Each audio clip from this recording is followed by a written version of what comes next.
Doctor గారు మీరు bypass surgery almost 15,000కు పైగా చేశారు కదా, ఆల్మోస్ట్ ఒక 99% ఏవో మీకు సక్సెస్ రేట్ ఉంది. ఏమి చర్యలు తీసుకుంటే అంత సక్సెస్ రేట్ ఉంటుంది, తీసుకోవాల్సిన జాగ్రత్తలు ఏంటి? ఎప్పుడు కూడా నేను ఎవరికైనా ఏం చెప్తా, నా దగ్గర వచ్చిన వాళ్ళు కూడా ఇదే చెప్తా. మీకు ఒక యాంజియోప్లాస్టీ సర్జరీ, ఏ సర్జరీ అయినా అవసరం అయితే, ఎమర్జెన్సీ అయితే తప్పితే డోంట్ జంప్ టు దాట్. 2-3 దగ్గరికి వెళ్ళండి, ఒపీనియన్ తీసుకోండి, మాట్లాడండి, మీ గ్రౌండ్ వర్క్ మీరు చేయండి. ఒక కారు ఉన్నానంటే 4 షాపులకు వెళ్ళి వస్తాం మనం.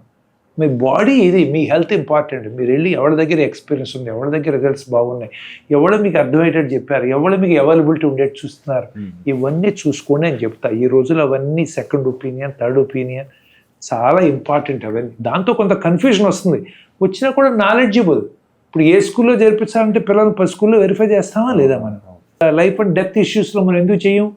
ఇవన్నీ చేయాలి. వీటన్నిటితో మెల్లగా ఇంప్రూవ్ అవుతున్నాం.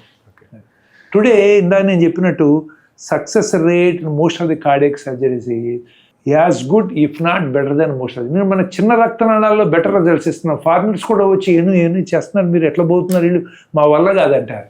ఎందుకంటే మన ఎక్స్పీరియన్స్ మంది. మెడ్ ప్లస్ లో అదే మెడిసిన్, అదే క్వాలిటీ, మార్కెటింగ్, డిస్ట్రిబ్యూషన్, ఇంకోటి అంటూ వీళ్ళకి అదనపు ఛార్జీలు ఉండవు. అందువల్లే 50 to 80% డిస్కౌంట్ లో మనకు అందిస్తున్నారు.